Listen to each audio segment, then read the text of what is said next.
दोस्तों, यह स्टोरी है कर्ण की मृत्यु के बाद जब दुर्योधन विलाप करने लगा। तो भैया लोगन, अगर वीडियो आपको अच्छा लगे तो प्लीज़ चैनल सब्सक्राइब कर देना।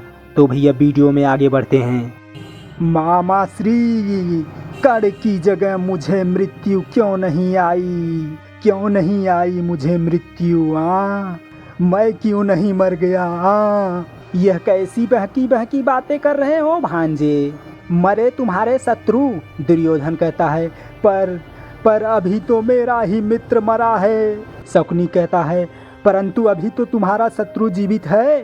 कर्ण कहता है, उन्हीं को मारते मारते मर गया वो। मेरा कर्ण मेरे लिए ही जिया और मेरे लिए ही मर गया।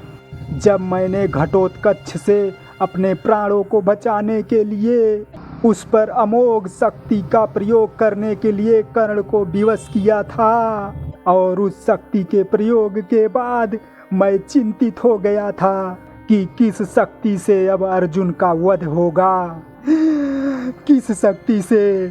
तब उसने मेरी शक्ति बढ़ाते हुए मुझसे कहा था, मेरा अस्त्र भंडार अभी खाली नहीं हुआ है मित्र। अभी मेरे अस्त्र भंडार में केवल वासुकी शक्ति ही नहीं थी, और भी शक्तियां हैं। गुरुदेव भार्गव परशुराम ने मुझे जो अस्त्र विद्या की शिक्षा दी है, उसके कारण मेरा अस्त्र भंडार विविध अस्त्रों से भरा पड़ा है मित्र। फिर दुर्योधन कहता है, परंतु अब मेरा अस्त्र भंडार खाली हो गया है मामा श्री। मेरा सबसे बड़ा अस्त्र तो कर्ण ही था ना। शकुनी कहता है, तो तुम निराश क्यों होते हो भांजे? दुर्योधन कहता है, निराश होने की तो बात ही है मामा श्री। मेरे साथियों में अभी भी शल्य, अश्वत्थामा और कृपाचार्य जैसे महापराक्रमी हैं, परंतु कर्ण जैसा मित्र अब कहाँ। मेरे हर दुख में, मेरे हर सुख में, मेरे हर समस्या के समय वो मेरे साथ होता था, और जब कभी मैं निराश होता था वो मेरे मन में आशाओं की ज्योत जलाता था। मामा श्री याद है जब मैं समस्त पृथ्वी का आधिपत्य बनने के लिए राजसू यज्ञ करके सभी भोपालों राजाओं को अपने अधीन करना चाहता था, परंतु पुरोहित ने कहा, युधिष्ठिर ने पहले ही राजसू यज्ञ कर चुके, और शास्त्र के अनुसार एक ही कुल में दोबारा राजसू यज्ञ करने की अनुमति नहीं दी जा सकती। तब मैं बहुत निराश हो गया था। उस निराशा के अंधेरे में मेरा ये मित्र कर्ण ही उजाले की किरण बन के आया था। उसने कहा था, निराश क्यों होते हो मित्र? राजसू यज्ञ किए बिना भी तुम पृथ्वीपति बन सकते हो। दुर्योधन कहता है, वो कैसे मित्र? कर्ण कहता है, विष्णु यज्ञ से। दुर्योधन कहता है, विष्णु यज्ञ से? कर्ण कहता है, हाँ मित्र। फिर दुर्योधन कहते हैं, परंतु जो राजे महाराजे राजसू यज्ञ करके जो युधिष्ठिर को अपना सम्राट मान चुके हैं, वो विष्णु यज्ञ में मेरे सामने कैसे सर झुकाएंगे? कर्ण तलवार निकालते हुए कहता है, मेरी तलवार सबको सर झुकाने के लिए विवश कर देगी। जो सिर तुम्हारे सामने उठाने की हिम्मत करेगा, मैं उसे अपने घोड़ों के टापू तले पूरे भारत को रौंद दूंगा। तुम पृथ्वीपति अवश्य बनोगे मित्र, अवश्य बनोगे। मैं बनाऊंगा तुम्हें पृथ्वीपति, मैं। तुम यज्ञ की तैयारी करो। मामा श्री, कर्ण ने जो कहा था वो कर दिखाया। उसने कौरव सेना की अगवानी करते हुए 10 दिशाओं में अपने घोड़े को दौड़ाया और अपने तलवार की सारी शक्ति लगा दी, और अपने घोड़े के बाघों की तरह समस्त राजाओं और महाराजाओं की बागें भी अपने हाथ में थाम ली। मामा श्री, याद है वो दिन जब कर्ण विजयी होकर लौटा था? हाँ भांजे, जब कर्ण दिग्विजय करके हस्तिनापुर लौटा था, तो उसके इस आगमन की घोषणा सुनकर ही समस्त कौरवों के रगों में बिजलियां सी दौड़ गई थी। वो दृश्य मैं भूल ही नहीं सकता मामा श्री, जब सभी परास्त राजाओं के मुकुट पिताश्री के चरणों में लाकर रख दिए थे। धृतराष्ट्र हंसते हुए कहता है, वाह कर्ण वाह, बहुत अच्छे। शकुनी कहता है मान गए अंगराज, मान गए। कर्ण ने मेरे विष्णु यज्ञ को सफल कर दिया था, परंतु इस रण युद्ध को सफल करने के लिए कर्ण ने मुझे अपना शीर कमल अर्पण किया है मामा श्री। हाँ भांजे, कर्ण ने अपनी मित्रता निभाने में कभी कोई कसर नहीं छोड़ी और आज उसने युद्ध भूमि में अपने जीवन का बलिदान देकर मित्रता की उस चरम सीमा को छू लिया है जहां युगों युगों तक कोई नहीं पहुंच सकता। भांजे, कर्ण की मित्रता केवल युद्ध भूमि पर ही नहीं, जीवन के हर क्षेत्र में रही।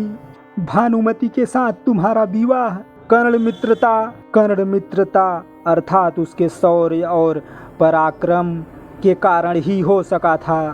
याद है भांजे, याद है जब तुम भानुमति के स्वयंवर के लिए कलिंग नगरी गए थे? हाँ मामा श्री, याद है। वरमाला लेकर भानुमति अपनी सखी के साथ स्वयंवर में आई थी।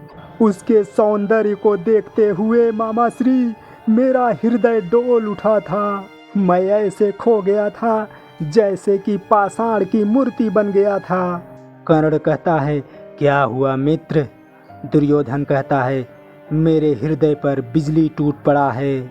फिर कर्ण कहता है समझो राजकुमारी तुम्हारी हुई। राजकुमारी भानुमति की सहेली कहती है राजकुमारी जी, आप हस्तिनापुर के युवराज दुर्योधन हैं, अमित पराक्रमी, परम बलशाली, सर्वश्रेष्ठ गदाधर। मैं हस्तिनापुर का युवराज दुर्योधन भानुमति का हरण कर रहा हूँ। अब इस पर मेरा अधिकार है, केवल मेरा।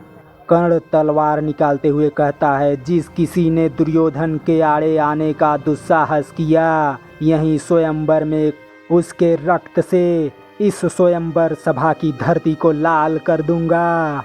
कर्ण कहता है चलो युवराज, और राजा महाराजा कहते हैं रुक जाओ, और सभी राजा महाराजा कहते हैं ये हमारा अपमान है और हम इस तरह दुर्योधन को जाने नहीं देंगे। चलिए हम उसे रोकते हैं, हम उससे युद्ध करेंगे, चलिए। कर्ण कहता है मित्र, तुम राजकुमारी को लेकर हस्तिनापुर चले जाओ, मैं यहीं इनको रोकता हूँ। दुर्योधन कहता है नहीं मित्र नहीं, मैं तुम्हें संकट में छोड़कर अकेला हस्तिनापुर नहीं जाऊंगा।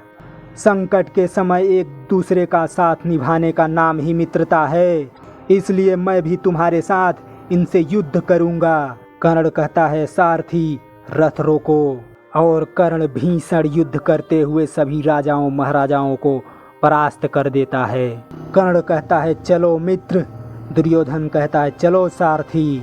मामा श्री, आज कर्ण नहीं रहा। आज ऐसा प्रतीत हो रहा है कि संपूर्ण जीवन उसी के दम पे था। मेरी हर विजय, हर सफलता उसी के बल पर होती थी। मामा श्री, जिस शुभ पल पर कर्ण मेरा मित्र बना था, उसी पल से सुख, समृद्धि और यश ये तीनों ही मेरी सेवा में हाथ जोड़कर उपस्थित थे। परंतु आज कर्ण नहीं रहा तो ऐसा लगता है ये तीनों मुंह मोड़कर कहीं दूर चले गए हैं। मामा श्री, मामा श्री, मुझे कर्ण के बिना ये सारा संसार व्यर्थ लग रहा है और मेरा जीवन एक शून्य बनकर रह गया है, शून्य। तो भैया लोगन, अब तक का वीडियो अगर आपको अच्छा लगा हो तो भैया प्लीज़ चैनल सब्सक्राइब कर देना, वीडियो लाइक कर देना, शेयर भी कर देना। धन्यवाद, थैंक यू, जय हिंद।